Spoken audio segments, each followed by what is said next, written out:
We have several speakers besides me. So my name is Alex Afanasyev. I'm assistant professor in FIU. We also have Kathy Nicholson.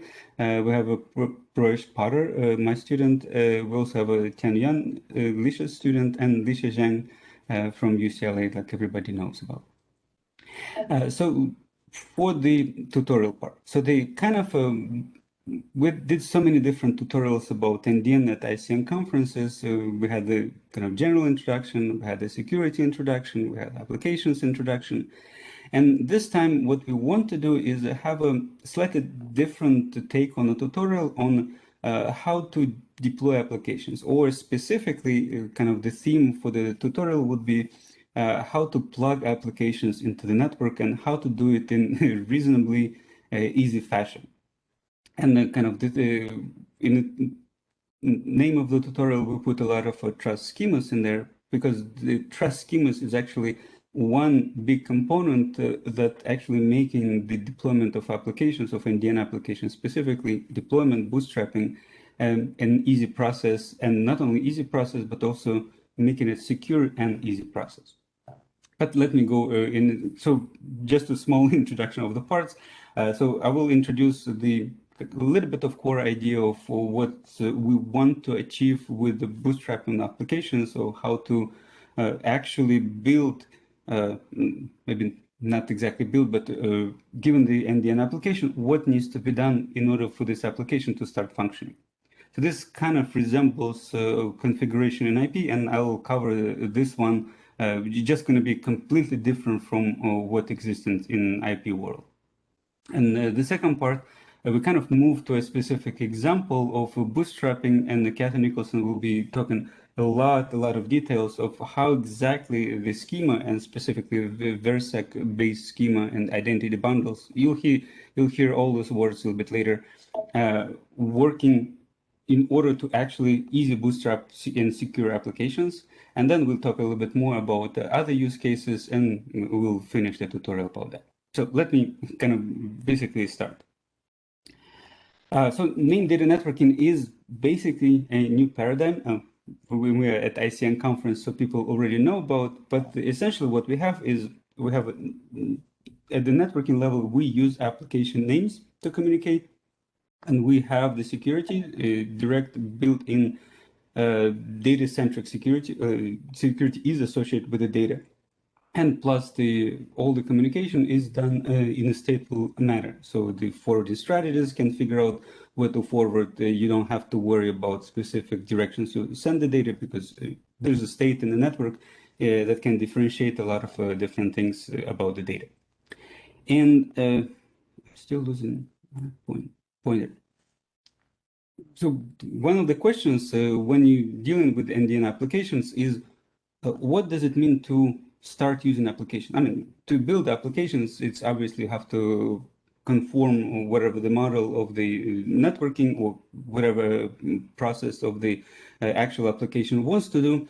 But what exactly is to do to kind of start working application? So if you want to bring the application and put it somewhere, what needs to be configured? So what steps you're supposed to take? And it's potentially simpler to think if you work in just a single application and maybe a single producer, a single consumer. But then if you're talking about the distributed applications, about different machines, different computers, different parts of the universe, and all of them have to work together, then it becomes even more questionable. So what exactly needs to do all this configuration? And I don't even bring the IP world equivalent to this, because for the distributed system in IP, it can be even kind of next level of the complexity. So basically, what needs to be done? And this is the question that we'll try to answer as part of this tutorial. So basically, in order to play for the applications, so this is kind of the terminology we're semi-using today, you have to plug the application to the network. So you just have the application, you have to plug it in. And as part of this plug-in, in, something have to happen, and things will become magically, or not magically, but something will become configured. So just looking back a little bit on what exactly the similar terminology exists for the IP world. So in IP, it's different model because in IP, you normally don't think about the applications that have been plugged into the system, but rather nodes have been plugged in the system. It's because the IP is not exactly for the application side, but rather for the node centric. And a lot of things that happens in IP is about establishing just IP connectivity on a specific subnet. So, and to do that reasonably automatically, we, in many cases, using DHCP. There is some on IPv6, there is a stateless configuration that without DHCP, but effectively, all this about is to define some kind of IP connectivities, IP addresses, net masks, and that is basically done for the networking part. However, that's actually only limited part of the story because we still need to enable applications to communicate, and that's a separate, completely separate story for the IP, completely different namespace that is managed outside the IP world and by this magical DNS system. It's in different ways. Okay, there's some management solution for the DNS, and there's an actual operational part of the DNS. But in any case, namespace for the applications that an IP use is different from the networking identifiers that exist just on a networking level.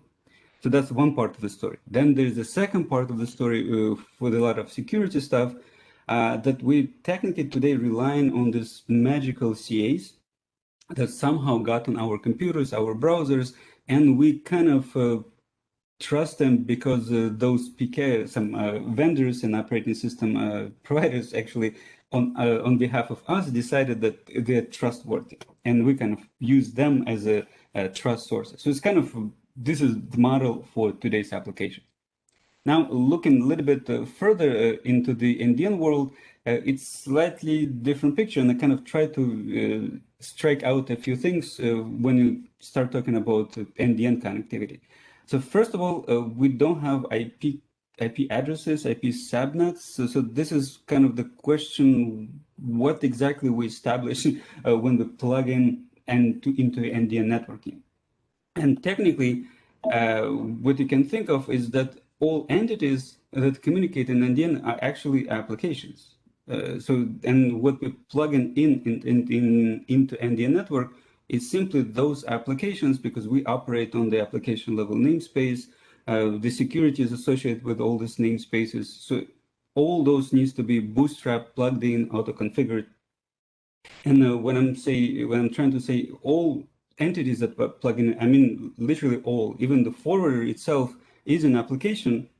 It's just a special type of application that's not only forwarding information, but also has special things to potentially manage the physical connectivity to somebody else. But regardless of that special ability, it also uses names. It has potentially have identifier for the management purposes. It has security because it has to be secured in some way. So this is an application. And technically, to enable this application communication, we still need names, we still need communication security support, and we'd probably be doing this in a different way than IP because we don't have a DNS and we don't really want to make the same mistake, or I wouldn't say mistake, the same direction as just relying on a single set of gods for security trust gods and do them. Now, moving a little bit further about the kind of networking model and what we want to achieve from NDN, from configurations of NDN. As we already, and I'll emphasize, we operate using names with the named entities and all those entities or the applications. We kind of entities, a small generalization of applications because it's application is a little bit too small. But in any case, all those entities either consume data using names or produce data using specific names. And all those entities not necessarily, I mean, at least logically, they're not attached to any endpoints or the networking endpoints and technically can exist anywhere. And kind of basically the data component is what detaching the entity from the endpoint, because an entity exists somewhere.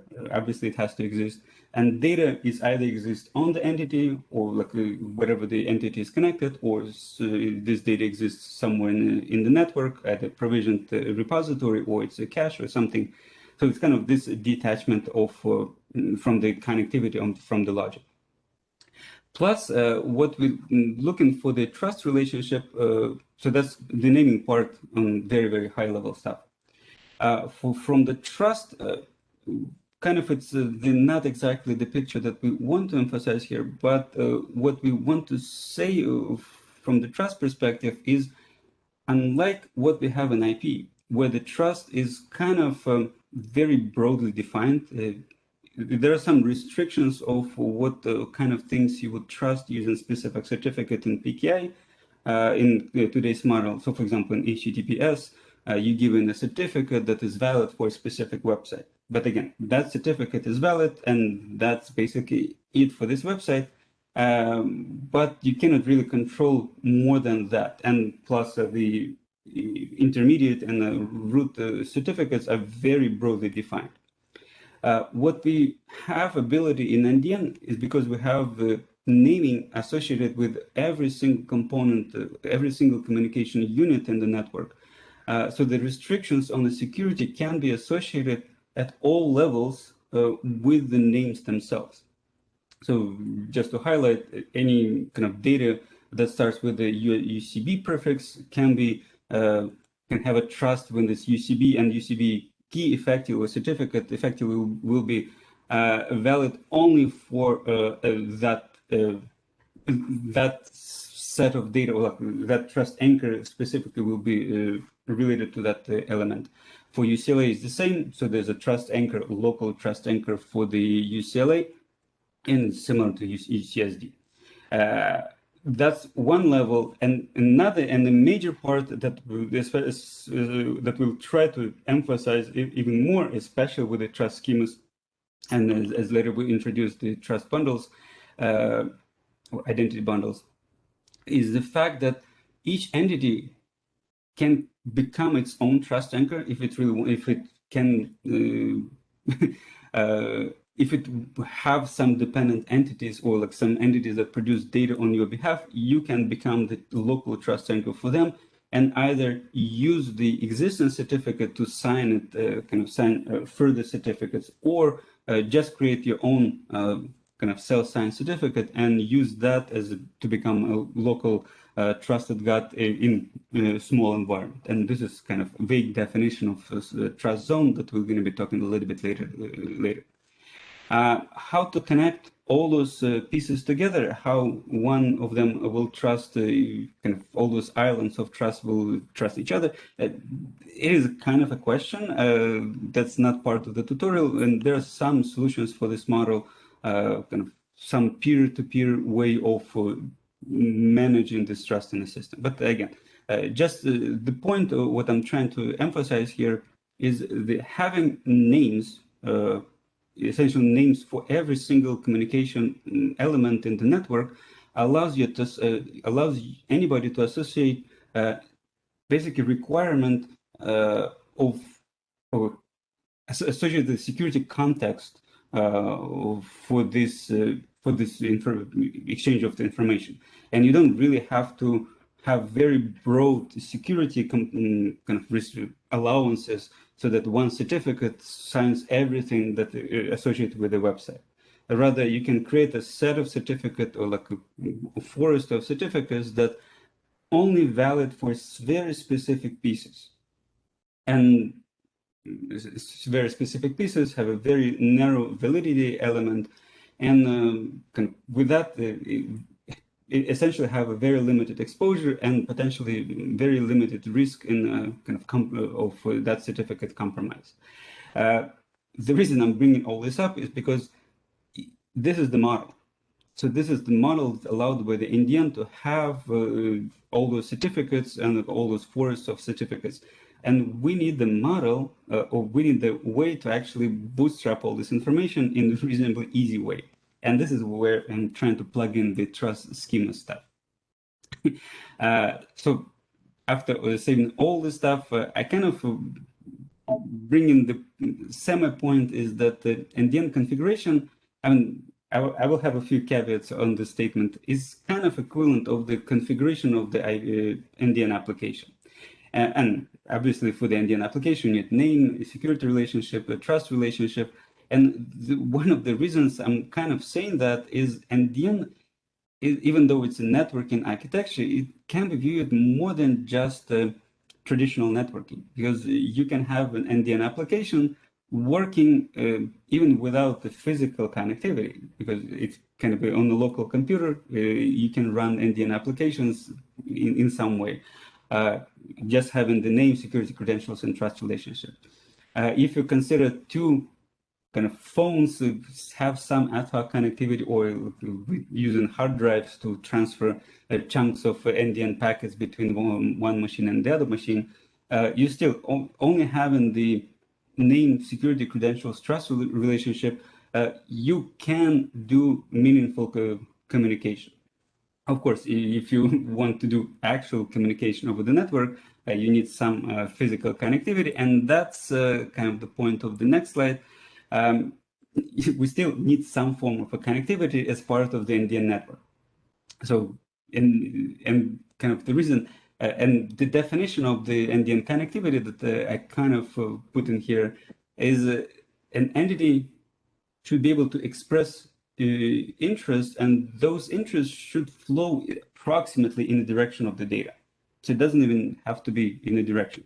But I think the more important aspect of NDN connectivity is ability of a node that wants to publish data is to attract interest. So I'm trying to stay a little bit in general in this case without specifying how exactly it's achieved. But what I want to say here is that there are multiple options how to achieve this goal, how to achieve of attracting the interest to you, as long as some physical links are present. Because this one, it's assumed that you have to have some kind of a connectivity, but that physical links, but those will not be sufficient as part of the establishing the NDN connectivity, because physical presence of physical link doesn't mean that you will be receiving interest if you just connected to some Ethernet or ad hoc network. You can potentially send there something, but then there's a question if anybody going to respond to you. There are a few ways how NDN connectivity can be realized. I mean, one of them is the forward. Okay, let me just do it in different order. So for the routing state, it's kind of one of the obvious ways how we can establish connectivity, where each different node basically announces the prefixes, and that's how you attract interest. So that's kind of very basic one. Forwarding state is kind of interesting one, because you don't really have to have a routing protocol or like run this dynamic routing in order to announce that something that you have, you can probably kind of give a data for. And I'll highlight a little bit about this in the next slide. And the forwarding strategy is similar stuff, is just, I think it more relates to the first bullet of the NDN connectivity. It's rather how to express interest. So the forwarding strategy may decide that in order to kind of get this specific piece of data, it can explore multiple options or send specific direction or specific physical link. So it's kind of the logic that not necessarily attached to the forwarding state or routing state. And overlay tunnels potentially is kind of in the middle of this mix, because they kind of build up just physical connectivity, like virtual physical connectivity, and you still need to have some kind of forwarding state, routing state, or forwarding strategy to decide what you exactly want you to do. So these are kind of the options, and I want to go over a few concepts that we kind of have today, several tools.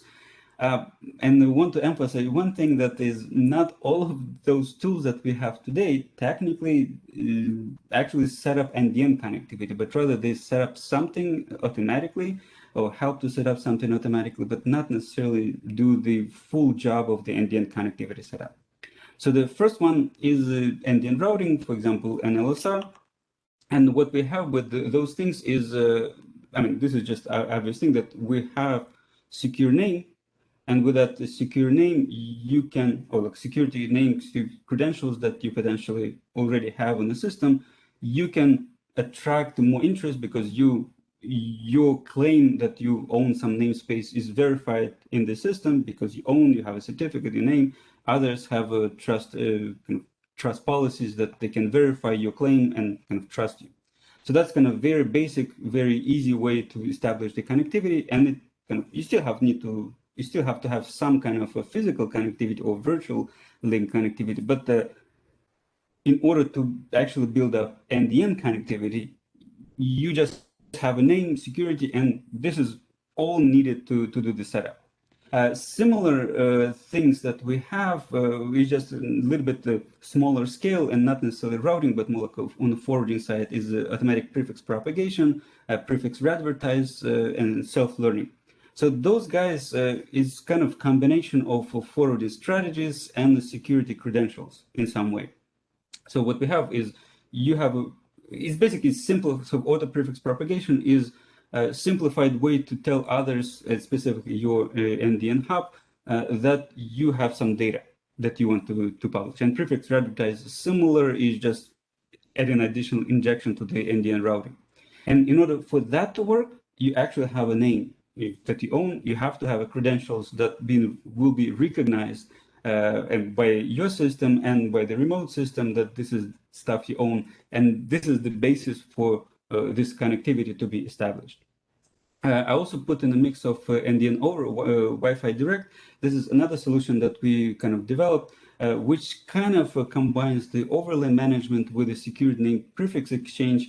It's basically trying to kind of over this ad hoc-ish network to exchange all the names that somebody else owns, so you can send the request there, and basically by the same virtue advertise what you have, and so the others can send interest to you.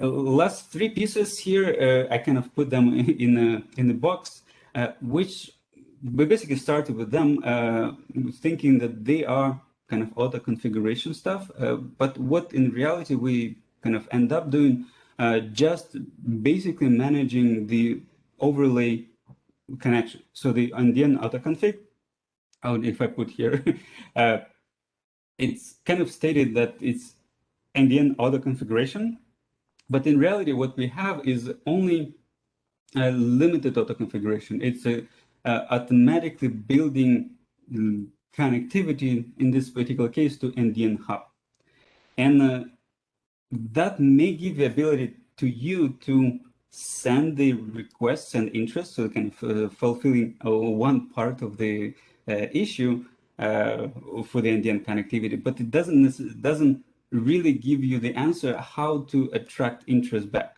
Like if you have some data to publish, you still have to rely on some additional mechanisms, and this are actually three of this type of mechanism. Actually, one of them or all of them are needed together with all those autoconfig, FCH, and neighbor discovery in order to actually meaningfully communicate over NDN. So this is long statements about what needed for the configuration. Okay, now I have a few slides. I think I'm already lost count at which slide I am.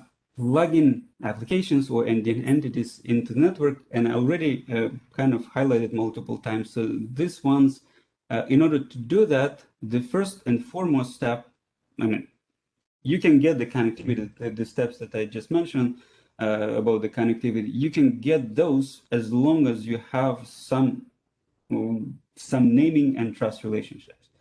It's a little bit, I just want to jump to this. It is a little bit of chicken and egg problem, potentially, because in order to establish connectivity, in order to start sending interest, you need to have a name, but in order to have a name, you may need to have a connectivity to actually communicate. But in reality, you need to do something before you can establish connectivity, NDN connectivity specifically. So you need a mechanism, and this is kind of the core that we will be talking about the rest part of the tutorial, is you need to have a name and you need to have a meaningful trust relationships in a network in order to actually start working. And I highlighted a few points here. So for the name, it's carrying application semantics. It's applications business to figure out what it is, and I'll talk a little bit more about this. Certificate you have to have that one in order to start producing data that will be authenticated in the system. You have to have a trust anchor by some magical means and trust policies to actually define wherever you receive data, if you operate in the receiving mode or consuming mode, what would be the basis to trust this information? And if I just change a little bit order and kind of emphasize what needs to be configured at which stages. So if you're talking about starting to operate in the network, what needs to be done if you're just a consumer? If you're just a consumer, you really need to get the trust anchor and trust policies. So for the trust schema, so in many cases, this is a deployment and application parameter. So for example, it kind of both so the trust anchor technically it's a little bit more stable in the specific environment, and the trust policies or trust schema is a little bit more dynamic because it kind of really depends on the application or application dynamics of what happens in this application. But effectively, both of these two guys defined, loosely defined, this definition is not really put in stone. So concept of some kind of a trust zone.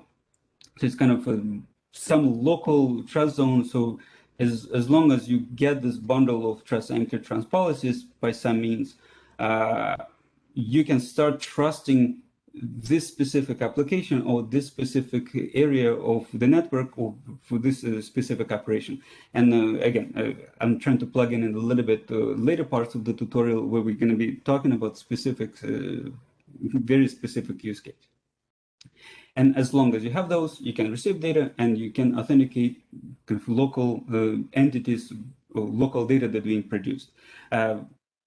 Can it be more than just local? Yes, if you have an additional relationship with connection between different local trust zones. And if I move forward, so this was the trust anchor and trust policies in order to start receiving data. But in order to actually start working and attract interest to you, you really need the name because otherwise you're not going to work, and you need really a certificate that corresponds to the trust policies and trust anchor in order to become a part of the this trust zone loosely defined. And these things are kind of application specific. There's potentially not a single definitive way to do either of these assignments. So for the name, I mean, it's either developer decides or there is some kind of a selected assigned mechanism out of band. But in any ways, it's some kind of somebody else's decision. So it's not even part of the picture that one can do easily plug in, because this is kind of next level from the networking. Certificate is similar in concept that it's still kind of application stuff with just a different problem. Like you may know your name, you may know who can authorize the certificate because you know the trust anchor. And the key question here is how to reliably, how to securely get that certificate issued. And for this part, you basically need to effectively have a proof of control in some way of that name or that the node that being assigned this name. And there are several mechanisms that we have developed. There is the NDN sort protocol that doing some initial operations, but it's actually not needed in all cases. And as we highlight in Kathy will be highlighting the next part, in some environments, you can do it reasonably locally and kind of without too much of overhead. You can issue certificates in a reasonably easy environment. But again, what we have so far, what talked is trust anchor and trust policies. This is the basis for the receiving data and a name and certificate to actually publish data. And with this kind of 4 components, you now can prove to the network that you possess some data and potentially can attract new interests, and then respond with the data. And this data will, if you properly sign it, will be effectively received on the other side and will be trusted because it conforms to all the policies. So a few examples, I'll probably skip these ones. It's just to highlight the same concept that there is an app-defined naming like for NDN fit, and potentially you can have a self-selected or first comes first served basis additional namespace. Again, this is again the application specifics that can work in this environment. From the terminology, from the trust relationships in this model. Again, you can have a so-called the trust controller or the guy who defines trust relationship in whatever scope of the system. It can be on a higher level or it can be very local level. It can be kind of dependent trust zones, trust controller. So in this case, NDN fit kind of authorizes the lower level NDN fit Alice trust controller. In this case, just to allow like, cross trust controllers trust. But in theory, this NDN fit Alice or whatever name can be selected or picked or I don't know Alice assigned just within that specific zone, and all the separation can just work with the self-signed trust anchor certificate, and everything else will still be working. And a few more things that before we move to another one, just remember what I was trying to say here. Yeah, I don't think I will talk too much about this. What I want, there's a few more slides left before we move forward. Just a logical steps. This potentially a little bit of repetition to what I was saying, like except this one. That a few steps that needs to be done in order to actually establish this naming trust anchor policies, name, and certificate. So all the kind of the logical basis to start this operation is have a mutual authentication between entity that been bootstrapped or been plugged into the NDN environment and the trust zone controller. So this is the kind of local global of one of the local global gods or bosses for this environment. How exactly this mutual authentication is done, it really depends on specific environment, and this is what we're gonna go over a few cases because it's really not NDN specific. So this is something outside the system where you, by some magic, have to ensure that this is the entity, this is the controller, and the entity knows that you're talking, going to have a mechanism to figure out that it's talking to the controller that it knows about, and the controller needs to know that it's talking to the entity. This is a very high level thing, and how it's accomplished, we'll talk a little bit about later. And after have this mutual authentication, you can actually reasonably easy to do the other operations, and reasonably in big quotes, of course.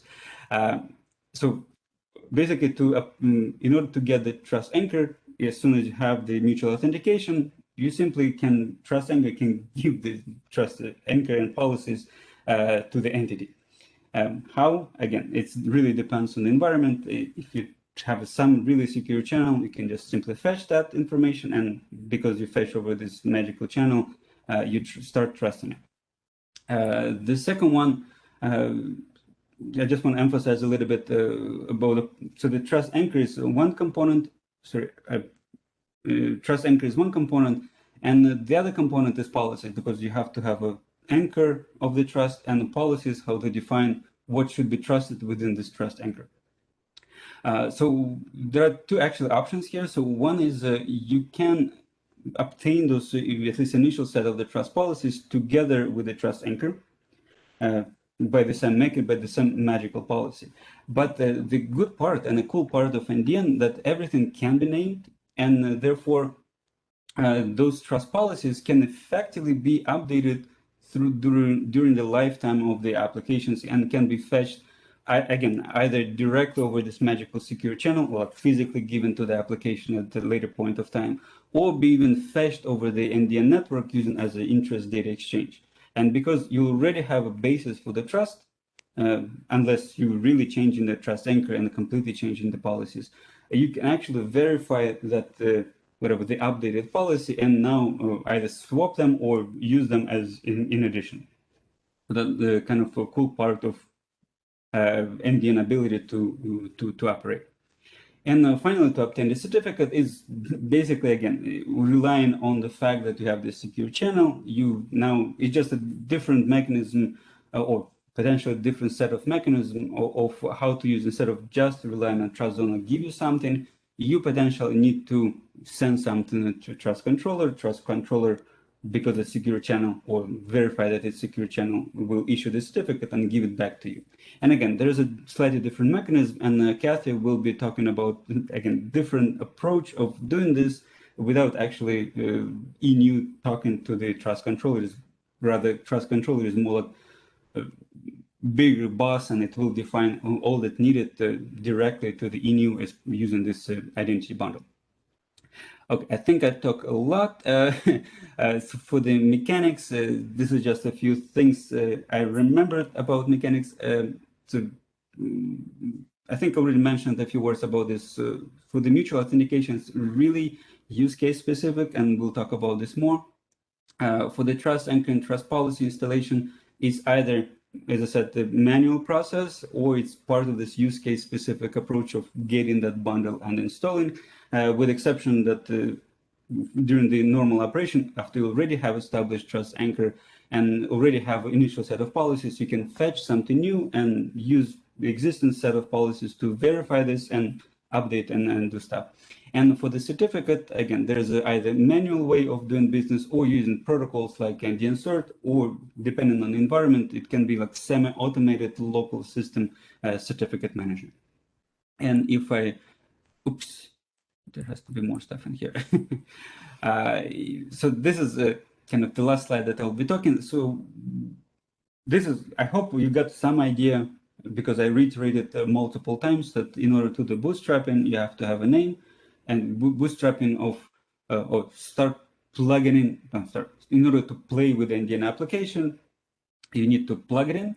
And in order to plug it in application, you have to give application name, you have to give application certificate or security credential that certifies that this is name that it can operate, and whatever, it can delegate new certificates and become its own trust zone. And plus, it needs to have policies, either assigned, picked, selected, and trust anchor, either self or some other local trust anchor in the system. And kind of try to think about the different mechanisms, how you can do this magical mutual authentication process and kind of associated mechanisms. And we kind of come up with three general, conceptually general use case scenario in this problem space. So one kind of with increased complexity from one to another. So first one is bootstrapping in secure local environment, where you kind of know with whom you're talking about. And you can think of it just as either single system or single system with the very physical connected elements. So this is, even though it's a very simple case, the specifics how to do the bootstrapping can vary widely, because you still need to define how naming works, how the trust policy works. And so far, I kind of didn't talk too much about the mechanics of those things, and how to install the trust anchor, how to generate certificates, how to generate the public-private key pair. So there's a lot of things that mechanically needs to be done, even in that small, well, I wouldn't even call it small, but in the simplest case of a bootstrapping of new entity. And again, multiple options. And again, there are multiple options. What we, at least for the NDN team, before Kathy came in, we did a lot of things manually, like all these configuration files kind of scattered around the command line, not command line, some GUI, partially GUI. So it was kind of a complex stuff. And what I'm trying to plug in a little bit of what Kathy will be talking about is things can get much simpler if you use the right approach. And I hope Kathy will talk in a second about potentially one right approach of dealing with, at least initially, with the simplest case, but I think all this approach that Kathy will be talking, maybe not all parts, will be applicable to other elements of bootstrapping in more complex scenarios, like in more not just localized trust and local secure environment, but rather in a remote and a bigger environment and so forth.